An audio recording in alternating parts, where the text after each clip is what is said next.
ये साप्ताहिक बाइबल का उपदेश Plainfield Christian science church independent से है, जो प्लेनफील्ड, न्यू जर्सी, अमेरिका में है। अधिक जानकारी के लिए कृपया हमारी वेबसाइट पर जाएं www.plainfieldcs.com।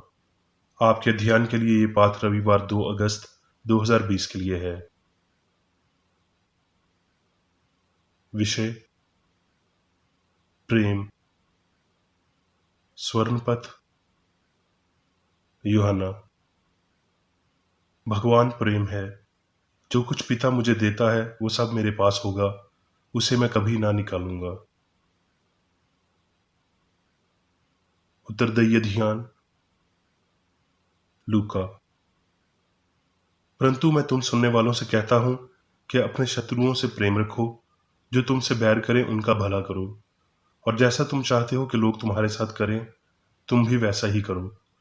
यदि तुम अपने प्रेम रखने वालों से प्रेम रखो तो तुम्हारी क्या बढ़ाई, क्योंकि पापी भी अपने प्रेम रखने वालों के साथ प्रेम रखते हैं। और यदि तुम अपने साथ भलाई करने वालों के साथ ही भलाई करते हो तो तुम्हारी क्या बढ़ाई, क्योंकि पापी भी ऐसा ही करते हैं। वरन अपने शत्रुओं से प्रेम रखो और भलाई करो, और फिर पाने की आस न रखकर उधार दो, तो तुम्हारे लिए बड़ा फल होगा, और तुम परम प्रधान के संतान ठहरोगे, क्योंकि वो उन पर जो धन्यवाद नहीं करते और बुरों पर भी कृपालु है। जैसा तुम्हारा पिता दयावंत है, तुम भी दयावंत बनो। पाठ उपदेश बाइबल में से। भजन संहिता। हे मेरे मन, यहोवा को धन्य कह, और जो कुछ मुझ में है वो उसके पवित्र नाम को धन्य कहे। हे मेरे मन, यहोवा को धन्य कह, और उसके किसी उपकार को ना भूलना। वही तो तेरे सब अधर्म को क्षमा करता और तेरे सब रोगों को ठीक करता है। वही तो तेरे प्राण को नाश होने से बचा लेता है, और तेरे सर पर करुणा और दया का मुकुट बांधता है। यशाया। उन दिनों में हिजकिय्याह ऐसा रोगी हुआ कि वो मरने पर था, और आमोस के पुत्र यशाया नबी ने उसके पास जाकर कहा, यहोवा यूं कहता है कि अपने घराने के विषय में जो आज्ञा देनी हो वो दे, क्योंकि तू ना बचेगा, मर ही जाएगा। तब हिजकिय्याह ने भीत की ओर मुंह फेर कर यहोवा से प्रार्थना करके कहा, हे यहोवा, मैं विनती करता हूँ, स्मरण कर कि मैं सच्चाई और खरे मन से अपने को तेरे सामुख जाकर चलता आया हूँ, और जो तेरी दृष्टि में उचित था वही करता आया हूँ। और हिजकिय्याह बिलक बिलक कर रोने लगा। तब यहोवा का ये वचन यशाया के पास पहुंचा, जाकर हिजकिय्याह से कह कि तेरे मूल पुरुष दाऊद का परमेश्वर यहोवा यूं कहता है, मैंने तेरी प्रार्थना सुनी और तेरे आंसू देखे हैं। सुन, मैं तेरी आयु 15 वर्ष और बढ़ा दूंगा। अशूर के राजा के हाथ से मैं तेरी और इस नगर की रक्षा करके बचाऊंगा। मत्ती। और यीशु सारे गलील में फिरता हुआ उनकी सभाओं में उपदेश करता और राज्य का सुसमाचार प्रचार करता, और लोगों की हर प्रकार की बीमारी और दुर्बलता को दूर करता रहा। मत्ती। वो उनसे ये बातें कह ही रहा था तो देखो, एक सरदार ने आकर उसे परिणाम किया और कहा, मेरी पुत्री अभी मरी है, परंतु उस पर चलकर हाथ रख तो वो जीवित हो जाएगी। यीशु उठकर अपने चेलों समेत उसके पीछे हो लिया। और देखो, एक स्त्री जिसके 12 वर्ष से लहू बहता था, उसके पीछे से आकर उसके वस्त्र के आंचल को छू लिया, क्योंकि वो अपने मन में कहती थी कि यदि मैं उसके वस्त्र को ही छू लूंगी तो ठीक हो जाऊंगी। यीशु ने फिर कर उसे देखा और कहा, पुत्री, ढारस बांध, तेरे विश्वास ने तुझे ठीक किया है। सो वो स्त्री उसी घड़ी ठीक हो गई। जब यीशु उस सरदार के घर पहुंचा और बांसुरी बजाने वालों और भीड़ को हुल्लड़ मचाते देखा तो कहा, हट जाओ, लड़की मरी नहीं पर सोती है। इस पर वो हंसी करने लगे।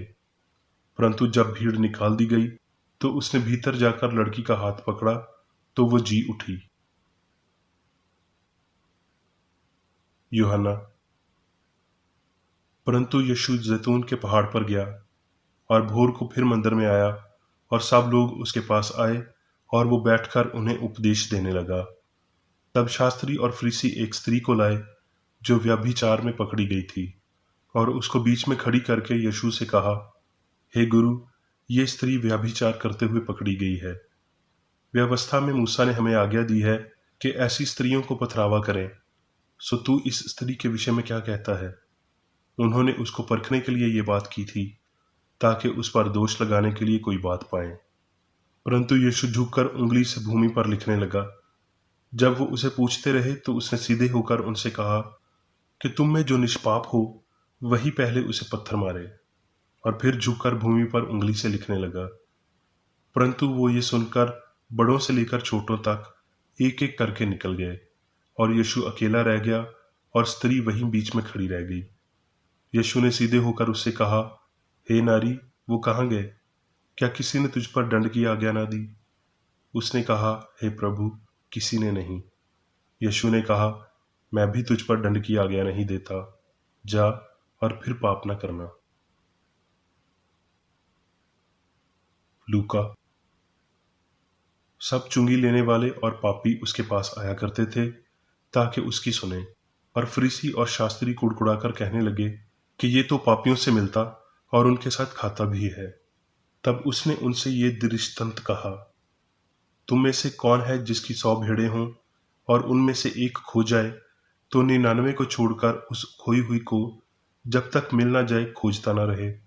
और जब मिल जाती है तब वो उसे बड़े आनंद से कांधे पर उठा लेता है और घर में आकर मित्रों और पड़ोसियों को इकट्ठा करके कहता है, मेरे साथ आनंद करो, क्योंकि मेरी खोई हुई भेड़ मिल गई है। मैं तुमसे कहता हूं कि इसी रीति से एक मन फिराने वाले पापी के विषय में भी स्वर्ग में इतना ही आनंद होगा जितना कि 99 ऐसे धार्मियों के विषय में होता जिन्हें मन फिराने की आवश्यकता नहीं। या कौन ऐसी स्त्री होगी जिसके पास 10 सिक्के हों और उनमें से एक खो जाए, तो वो दिया जलाकर और घर झाड़ बुहार कर जब तक मिल ना जाए जी लगाकर खोजती न रहे?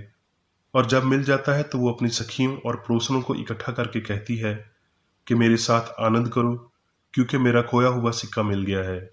मैं तुमसे कहता हूं कि इसी रीति से एक मन फिराने वाले पापी के विषय में परमेश्वर के स्वर्गदूतों के सामने आनंद होता है। इब्रानियों।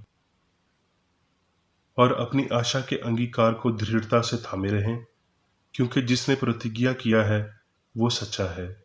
और प्रेम और भले कामों में उकसाने के लिए एक दूसरे की चिंता किया करें। अब मैं मेरी बिक्रेडी द्वारा क्रिश्चियन साइंस की किताब विज्ञान और स्वस्थ शास्त्रों की कुंजी के साथ के साहस संबंधी अंश पढ़ूंगा। विज्ञान और स्वस्थ। परमेश्वर प्रेम है। प्रेम अपने अनुकूलन और सर्वश्रेष्ठता में निष्कृष और सर्वभाविक है। ये खुला फव्वारा है जो कहता है, ओह, हर एक जो प्यासा है, तुम पानी के पास आओ। पुराना नियम परमेश्वर के दिव्य संदेशों विभिन्न कार्यालयों को प्रदान करता है। मिकाएल की विशेषता आध्यात्मिक शक्ति है। वो पाप शैतान की शक्ति के खिलाफ स्वर्ग के बहरूपियों का नेतृत्व करता है और पवित्र युद्धों से लड़ता है।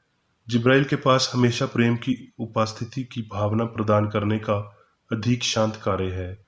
ये स्वर्गदूत हमें गहराई तक पहुंचाते हैं, सत्य और प्रेम शोक की घड़ी में आते हैं, जब मजबूत विश्वास और आध्यात्मिक शक्ति कुश्ती करते और भगवान की समझ के माध्यम से प्रबल होते हैं। उनकी उपस्थिति के जिब्राइल में कोई प्रतियोगिता नहीं है। असीम सदा सदा के लिए सब प्रेम है और ना कोई त्रुटि है, ना कोई पाप, ना बीमारी, ना मृत्यु। प्रेम के खिलाफ अजगर लंबे समय तक युद्ध नहीं करता, क्योंकि वो दिव्य सिद्धांत द्वारा मारा जाता है। अजगर के खिलाफ सत्य और प्रेम प्रबल होते हैं, क्योंकि अजगर उनसे युद्ध नहीं कर सकता। इस प्रकार मांस और आत्मा के बीच संघर्ष समाप्त हो जाता है। ईश्वर और मनुष्य के लिए प्रेम, उपचार और शिक्षण दोनों में सच्चा सिद्धांत है। प्रेम प्रेरणा देता है, रोशनी करता है, नामित करता है और मार्ग प्रशासित करता है। सही इरादों ने विचार और ताकत और बोलने और कार्य करने की स्वतंत्रता को चुताकी दी। यीशु ने मनुष्य को ईश्वर की शिक्षा, यीशु की शिक्षाओं के दिव्य सिद्धांत और प्रेम के इस उच्चत अर्थ को मनुष्य की आत्मा के नियम और मृत्यु के नियम से मनुष्य की मृत्यु के रूप में समझाने की कोशिश की, अर्थात ईश्वरीय प्रेम का नियम। दुखों का आदमी भौतिक जीवन और बुद्धिमत्ता की श्रेष्ठता और सभी साम्यवशी ईश्वर की ताकतवर वास्तविकता को अच्छी तरह से समझता है। ये मन की चिकित्सा या क्रिश्चियन साइंस के दो मुख्य बिंदु थे जिन्होंने उसे प्रेम से शास्त्र किया। पुरितान माता पिता से क्रिश्चियन साइंस की खोजकर्ता ने जल्दी से अपनी धार्मिक शिक्षा प्राप्त की। बचपन में वो अक्सर अपनी धार्मिक माँ के होठों से खुशी के साथ ये शब्द सुनती थी, भगवान आपको बीमारी से ठीक करने में सक्षम है, और वो उस पवित्र शास्त्र के अर्थ पर ध्यान देती थी जिसे वो अक्सर उद्धृत करती थी। और विश्वास करने वालों में ये चिन्ह होंगे, वो बीमारों पर हाथ रखेंगे और वो ठीक हो जाएंगे। यीशु ने हमें व्यक्तिगत अनुभव नहीं दिया। अगर हम उसकी आज्ञाओं का ईमानदारी से पालन करें, और सभी ने अपने प्रेम के प्रदर्शन के अनुपात में पीने के लिए दुखद प्रयास किए, जब तक सभी दिव्य प्रेम के माध्यम से मुक्त नहीं हो जाते। यीशु के शिक्षण और सत्य के अभ्यास में ऐसा बलिदान शामिल है जो हमें अपने सिद्धांत को प्रेम के रूप में स्वीकार करता है। ये हमारे गुरु के पाप रहित जीवन और मृत्यु पर उसकी शक्ति प्रदर्शन का अनमोल आयात था। उसने अपने कर्मों से ये साबित कर दिया कि क्रिश्चियन साइंस बीमारी, पाप और मृत्यु को नष्ट करती है।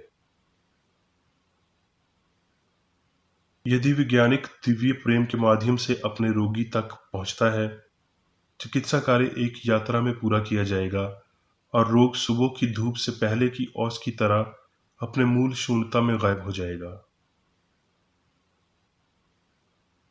जिस चिकित्सक को अपने साथी के प्रति सहानुभूति की कमी है, वो मानवीय स्नेह में कमी रखता है, और हमारे पास जानने के लिए अपॉस्टलिक ज्ञान है। जो अपने भाई से जिसे उसने देखा है प्रेम नहीं रखता, तो वो परमेश्वर से भी जिसे उसने नहीं देखा प्रेम नहीं रख सकता।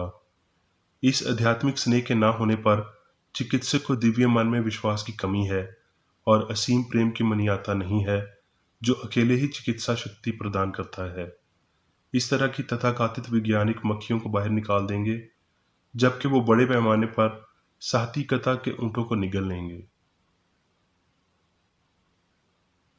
निविदा शब्द और मसीहियों को एक अवैध दैन्य धैर्य के साथ अपने भय और उसे हटाने के लिए प्रोत्साहित करना कुटिल सिद्धांतों की जद्दोजहद से बेहतर है। उधार दिए गए भाषण, जिसकी वेद क्रिश्चियन साइंस पर इतनी सारी नकल है, ये दिव्य प्रेम के साथ है। प्रेम में उत्साह होता है। उस बुराई या पदार्थ में ना तो बुद्धिमत्ता है और ना ही शक्ति। पूर्ण क्रिश्चियन विज्ञान का सिद्धांत है, और ये महान सत्य है जो त्रुटि से सभी भेद को अलग करता है। सच्ची खुशी के लिए मनुष्य को अपने सिद्धांत दिव्य प्रेम के साथ सम्मान जैसे करना चाहिए। पुत्र को पिता के अनुरूप होना चाहिए, मसीह के अनुरूप होना चाहिए। ईश्वरीय विज्ञान के अनुसार मनुष्य एक प्रकार से पूर्ण रूप से मन के रूप में है जो उसे बनाता है। मनुष्य होने का सत्य मनुष्य के समान जैसा पूर्ण और अमर बनाता है, जबकि त्रुटि नश्वर और कलाकारी होती है। लाखों अजय मन, सत्य के सरल साधक, थके हुए भटकने वाले, रेगिस्तान में प्यासे, आराम करने वाले और पीने के लिए इंतजार कर रहे हैं। उन्हें मसीह के नाम पर एक कप ठंडा पानी दें और उसके परिणामों से कभी न डरें। प्रेम प्रकृति को समृद्ध करता है, बड़ा करता है, शुद्ध करता है और उसे उन्नत करता है। पृथ्वी के ठंडे धमाके स्नेह के फूलों को उखाड़ सकते हैं और उन्हें हवाओं में बिखेर सकते हैं, लेकिन शारीरिक संबंधों का ये विचालन ईश्वर के प्रति अधिक निकटता से विचार करने का कार्य करता है, क्योंकि प्रेम संघर्षशील हृदय का समर्थन करता है जब तक कि वो दुनिया को छोड़ नहीं देता और स्वर्ग के लिए अपने पंखों को खोलना शुरू नहीं करता। निम्नलिखित भजन संहिता में एक शब्द दिखाई देता है, हालांकि माद रूप से क्रिश्चियन साइंस जो प्रकाश देवता के आध्यात्मिक अर्थ के साथ भौतिक अर्थ के लिए प्रतिष्ठापन द्वारा शास्त्र पर डालता है। भजन संहिता 23। दिव्य प्रेम मेरा चरवाहा है, मुझे कुछ घाटी न होगी। प्रेम मुझे हरी हरी चिराइयों में बिठाता है। प्रेम मुझे सुखादायी जल के झरने के पास ले चलता है। प्रेम मेरे जी में जी ले आता है। धाम के मार्गों में प्रेम अपने नाम के निमित्त मेरी अगुवाई करता है। चाहे मैं घोर अंधकार से भरी हुई उतराई में होकर चलूं, तो भी हानि से न डरूंगा, क्योंकि प्रेम मेरे साथ रहता है। प्रेम के सौंते और प्रेम की लाठी से मुझे शांति मिलती है। प्रेम मेरे सताने वालों के सामने मेरे लिए मेज बिछाता है। प्रेम ने मेरे सर पर तेल मला है, मेरा कटोरा उमड़ रहा है। निश्चय भलाई और करुणा जीवन भर मेरे साथ साथ बनी रहेंगी, और मैं प्रेम के धाम चेतना में वास करूंगा। प्रेम कभी प्रेम की दृष्टि नहीं खोता है। अब मैं मेरी बिकरेडी द्वारा चर्च मैनुअल में दिए गए 3 दैनिक कर्तव्यों को पढ़ूंगा। दैनिक प्रार्थना। प्रत्येक दिन प्रार्थना करने के लिए इस चर्च के प्रत्येक सदस्य का कर्तव्य होगा, तुम्हारा राज्य आए, ईश्वरीय सत्य, जीवन और प्रेम के शासन को मुझ में स्थापित कर और मुझ पर शासन कर, और तेरा वचन सभी मनुष्यों के स्नेह को समृद्ध कर सकता है और उन पर शासन कर। आदेशों और कर्तव्यों के लिए एक नियम। ना तो दुश्मनी और ना व्यक्तिगत लगाव मदर चर्च के सदस्यों के आदेशों और कर्तव्यों पर लागू करना चाहिए। विज्ञान में दिव्य प्रेम ही मनुष्य को नियंत्रित करता है, और एक क्रिश्चियन विज्ञानी प्यार की मीठी सुविधाओं को दर्शाता है। प्यार में डांटने पर, सच्चा भाईचारा, परोपकार और क्षमा में इस चर्च के सदस्यों को प्रतिदिन ध्यान रखना चाहिए, और सभी बुराई दूर करने, भविष्यवाणी, न्याय करने, निंदा करने, परामर्श देने, प्रभावित करने या गलत तरीके से प्रभावित होने से बचने के लिए प्रार्थना करनी चाहिए। कर्तव्य के प्रति सतर्कता। इस चर्च के प्रत्येक सदस्य का यह कर्तव्य होगा कि वो प्रतिदिन आक्रामक मानसिक सुझाव से बचाव करे और भूलकर भी ईश्वर, नेता और मानव जाति के प्रति अपने कर्तव्य की उपेक्षा नहीं करनी चाहिए। उनके कामों से उन्हें आंका जाएगा और वो उचित या निंदनीय होगा।